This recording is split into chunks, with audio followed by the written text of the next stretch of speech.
Ini disebutkan dalam banyak hadis, banyak sekali, dan ini yang paling banyak diingatkan. Di antaranya hadis Bukhari yang berbunyi, kata Nabi SAW, tidak ada seorang nabi pun kecuali sudah mengingatkan kaumnya tentang si buta sebelah kanan. Ya.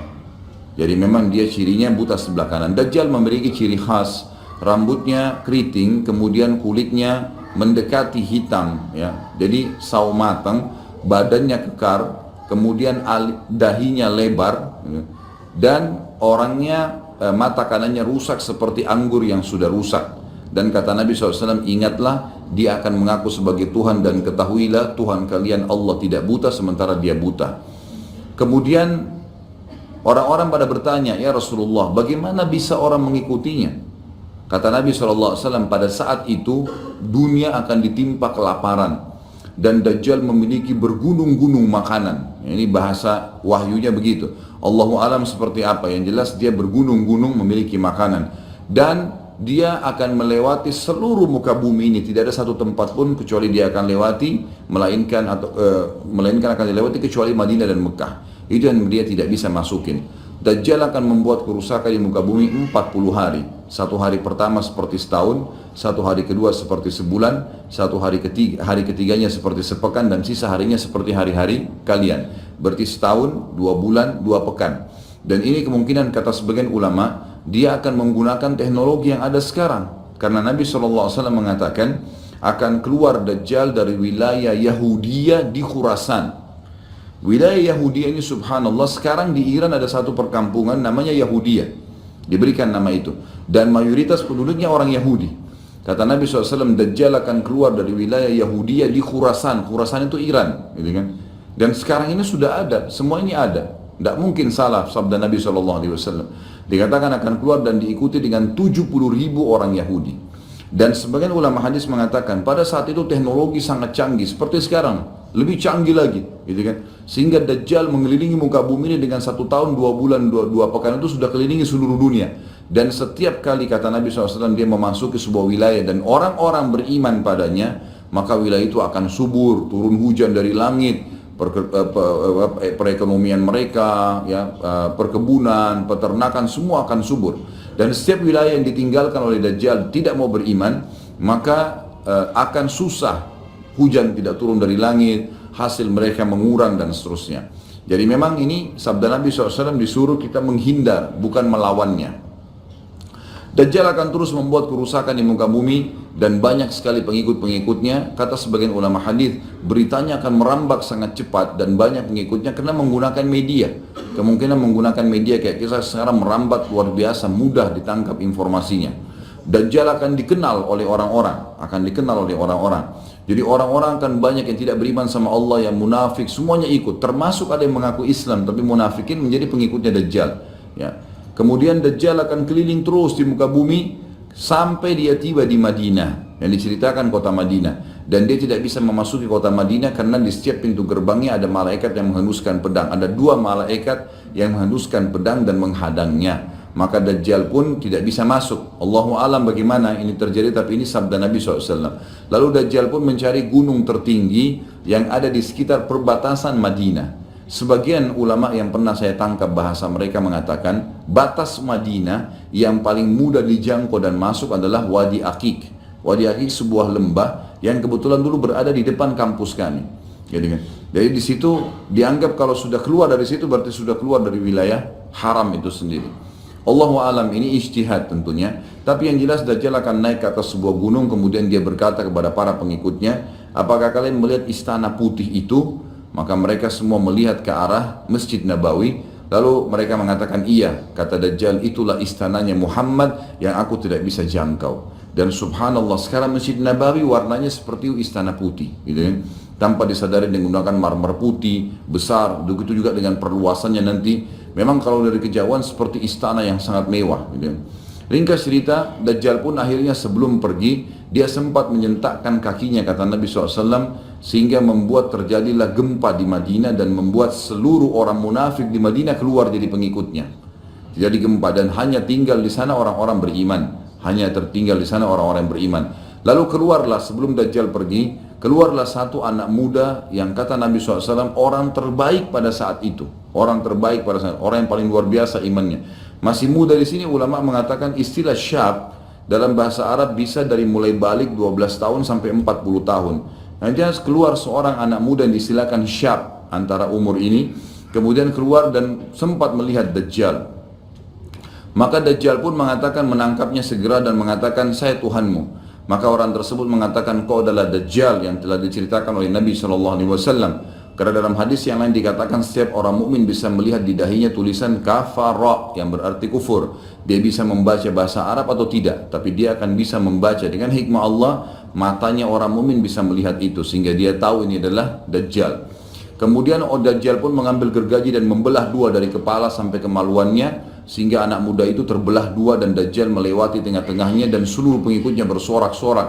Lalu Dajjal berkata, bangkitlah, bangkit kembali bersatu. Lalu kata Dajjal, apa kau sudah yakin saya Tuhanmu? Maka anak muda itu mengatakan, justru saya tambah yakin kau adalah Dajjal. Setelah itu dia berusaha membunuhnya tapi dia tidak mampu lagi. Allah sudah selamatkan. Maka Dajjal pun meninggalkan lokasi tersebut. Lalu puncaknya Dajjal menuju ke Palestina. Dan dia akan bermarkas di sebuah tempat namanya Babulut. Babulut dalam hadis. Subhanallah, sekarang ini sudah ada kota di Israel yang mereka rebut wilayah Palestina, sebuah seperti kecamatan, ya. Kalau yang saya tangkap, saya pernah ada cuplikannya, itu ternyata diberikan nama Babulut oleh orang Yahudi. Dan ini disebutkan dalam hadis dengan lafaz itu Babulut, ya. Bablut, gitu kan. Ini subhanallah saya lihat cuplikannya Babulut, gitu. Ini luar biasa ini, seperti sabda Nabi SAW. Dan sekarang mereka lagi fokus membangun, menjadikan wilayah itu wilayah yang paling mewah di Israel. Subhanallah, gitu kan.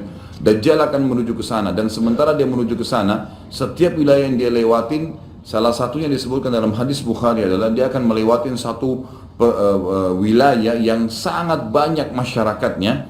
Ya Allahu alam ini di mana? Apakah di wilayah Cina, apakah di pokoknya masyarakat komunitasnya paling besar. Kita tahu sekarang Cina sama India ini tempat yang sangat luas. Banyak masyarakatnya. Dia akan melewati wilayah yang banyak masyarakatnya. Lalu kemudian dia berkata kepada pemimpinnya, Allahu alam, ini presiden kah, raja kah, kepala suku kah, dia akan berkata bahwasanya saya Tuhanmu. Maka orang itu mengatakan, apa buktinya kau Tuhan saya? Dia bilang, bagaimana kalau saya hidupkan kedua orang tuamu? Apa kau akan percaya saya Tuhanmu? Maka orang itu berkata, tentu saja. Ada Dajjal, tunjukkan kuburannya. Ditunjuk kuburannya, lalu Dajjal mengatakan, keluarlah. Maka keluarlah orang tuanya dan berkata ibu ayahnya, ikutlah pada orang ini karena ikutlah pada ini karena dia adalah Tuhanmu. Maka akhirnya kepala suku atau kepala negara itu pun menyatakan ikut dan seluruh masyarakatnya ikut. Jadi luar biasa, miliaran orang jadi pengikut Dajjal pada saat itu. Maka Nabi SAW sudah membongkar buat kita itu. Berkata apa? Itulah dua syaitan yang menjelma untuk menipu manusia. Untuk menipu manusia. Dan itu puncak terakhir sekali sebelum Dajjal menuju ke Israel. Lalu kemudian dia menuju ke Palestina. Tapi disebutkan Israel dikatakan Palestina dalam hadis. Lalu menuju ke sebuah wilayah yang namanya Babulut tadi. Lalu Dajjal berpesta pora di sana dengan pengikut-pengikutnya yang mentuhankan dia. Dia berikan makanan, kaya raya, segala macam dia bisa lakukan, fitnah, gitu kan. Akhirnya keluarlah pada saat sementara dia berjalan ke Babulut dan tiba di Babulut, keluarlah di Madinah Mahdi. Dan Mahdi ini adalah keturunan Nabi SAW tadi saya bilang, keluar dari Madinah. Kemudian Allah memperbaiki dia dalam sehari semalam. Kata sebagian ulama hadis, Allah berikan petunjuk sehingga dia menjadi baik langsung, gitu kan. Tadinya dia faham agama tapi belum diaplikasikan, sekarang dia langsung Allah SWT ubah menjadi orang yang saleh dalam sehari semalam. Lalu kemudian dia jalan. Ada banyak riwayat yang menyebutkan ciri-cirinya. Di telapak tangannya ada seperti bekas, ya, tanda lahir. Ya, yang jelas yang paling mendasar mirip dengan Nabi SAW. Alisnya seperti busur panah, kulitnya putih, orangnya tinggi, besar, kekar, gitu kan. Dan tadi turunan Nabi SAW namanya Muhammad bin Abdullah. Maka dia pun akhirnya didatangi oleh orang-orang yang pada saat itu sudah tahu tentang keluarnya Dajjal, sudah informasi menyebar. Maka mereka juga sudah tahu ada orang yang akan membentuk pasukan dari Madinah namanya Muhammad bin Abdullah. Lalu mereka carilah keturunan Nabi SAW itu lalu ditemukan. Lalu mereka mengatakan, engkau lah yang telah ditunjuk oleh Nabi SAW. Maka keluarlah memimpin kami untuk memerangi Dajjal. Dia pun awalnya menolak sampai dia pergi ke Mekah, kata Nabi SAW, lalu diikuti oleh 300 orang masyarakat membaiatnya, lalu terbentuklah pasukan muslimin yang tidak tahu Allahu alam berapa jumlahnya pada saat itu, lalu mereka menuju ke Palestina, melewati negeri Palestina, melewati negeri Syria, dan akhirnya mampir di Masjid Darul Baydha tadi, Menara Putih, yang tujuannya untuk mengerjakan sholat asar. Dan pada saat itu terjadilah tanda-tanda kiamat besar ketiga. Isa alaihissalam akan turun. Kata Nabi SAW, Isa alaihissalam akan turun, rambutnya basah, meneteskan air, dan memegang dua sayapnya malaikat. Sebagian ulama hadis mengatakan pada saat itu kaum mukminin akan melihat malaikat yang membawa Isa alaihissalam. Kemudian dia turun dan dia masuk. Kemudian kata Nabi SAW, Mahdi adalah satu-satunya orang, ya, salah satu orang yang Nabi sholat jadi makmum di belakangnya. Karena waktu turun Nabi Isa, orang sudah tahu semua ini akan turun, lagi berkumpul gini mau sholat, pas mau iqamah sholat, Isa alaihissalam turun. Dan orang-orang sudah mengatakan Isa sudah datang. Jadi informasi pasti, bukan lagi yang diragukan, bukan masih nebak ini Isa atau bukan, mereka sudah tahu. Turunnya kelihatan dan mereka masuklah. Lalu kemudian Mahdi mengatakan, silakan memimpin, hai Nabiullah. Kata Nabi Allah, imam dari diri kalian, dari kalian sendiri, dari kaum muslimin. Maka akhirnya dia pun menjadi imam. Kemudian terbentuklah pasukan tersebut, tiba di Babulut. Saya tutup dengan kisah Babulut ini. Pada saat tiba di Babulut, ya, tiba di Palestina, maka Dajjal tidak tahu yang datang ini siapa. Disebarkan berita oleh pengikutnya mengatakan, hai Dajjal, sudah datang pasukan yang ingin memerangi kita. Lalu Dajjal mengatakan, siapa yang berani mengalahkan saya? Siapa yang bisa? Bukakan pintu gerbang, kita tantang. Dia nggak tahu kalau Isa alaihissalam yang datang. Kemudian pada saat dibukakan, Dajjal dengan sombongnya, dia tahu dia tidak mati, gitu kan?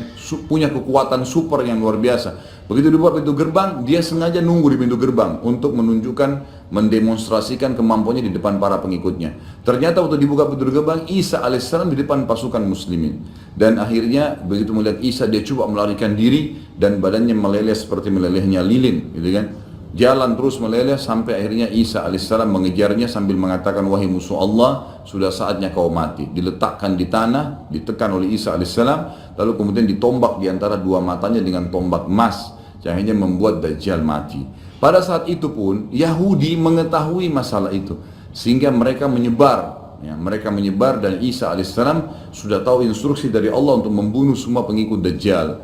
Maka semua pun pengikut Dajjal dari Yahudi ini menyebar di bawah pohon, di atas batu, dan semuanya akan berbicara mengatakan, hai muslim, ini Yahudi, bunuhlah dia. Maka semuanya pun dibunuh oleh kaum muslimin, kecuali satu pohon, pohon garkat. Pohon garkat ini pohon yang punya duri dan buahnya pahit. Dulu di kuburan Baqi cukup banyak, ya. Sekarang subhanallah di Israel paling banyak ditanam pohon garkat, karena mereka tahu bahwasanya itu tidak akan berbicara untuk menunjukkan siapa mereka. Jadi kebodohan orang Yahudi, tahu kebenaran ini tapi mereka tidak beriman. Makanya wajar Ibnu Abbas berkata dalam nama ghairil maghdubi alaihim, bukan orang yang bermuka adalah Dajjal, adalah orang-orang Yahudi karena kebodohannya. Maka pada saat itu pun dibunuhlah semuanya. Dan termasuk kata ulama hadis sebenarnya yang sembunyi di sekitar pohon garkat. Garkat ini tidak bicara, hai muslim, ini Yahudi. Tapi orang Islam pada saat itu kata ulama hadis mengetahui kalau ini pohon garkat. Mengetahui kalau ini pohon garkat. Jadi memang sudah punya gambaran, sehingga walaupun sembunyi di pohon garkat tetap akan dibunuh oleh kaum muslimin. Karena orang-orang Yahudi tidak mengikrarkan syahadat. Mereka walaupun sudah tahu kebenaran, mereka memang tidak mau syahadat. Makanya Nabi SAW mengatakan, jangankan Isa alaihissalam, Nabi Muhammad SAW saja di zamannya, kata beliau, kalau ada 12 orang dari Yahudi yang mengucapkan syahadat, beriman pada saya, maka seluruh Yahudi akan beriman. Saking sulitnya, 12 orang saya sudah cukup. Tapi pada saat itu pun sama, walaupun dibunuh mereka tidak mau beriman kepada Allah SWT. Ini juga terjadi pada saat terjadi pembunuhan suku Quraidah. Jadi pada saat itu Nabi SAW mengepung mereka, diberikan kesempatan untuk taubat. Mereka tidak mau, akhirnya mereka menganggap kalau dibunuh oleh Nabi SAW, dibunuh oleh kaum muslimin, mereka akan menuju ke surga, gitu kan. Jadi mereka pasrah dengan dibunuh, mereka anggap itu akan menuju ke surga. Dan ini kebodohan, ya, ini kebodohan. Maka pada saat itu selesailah urusan orang-orang Yahudi ini, dan Isa alaihissalam akan memimpin di muka bumi selama, ada riwayat mengatakan 7 tahun, ada yang mengatakan 40 tahun. Membuat keadilan, dan Isa akan membunuh semua babi, menghancurkan semua salib, dan tidak ada rumah satupun kata Nabi SAW di muka bumi kecuali akan masuk ke dalam Islam, baik dalam keadaan mulia ataupun menolak, terhina. Jadi sudah tidak ada. Seluruh muka bumi ini akan jadi Islam pada saat itu.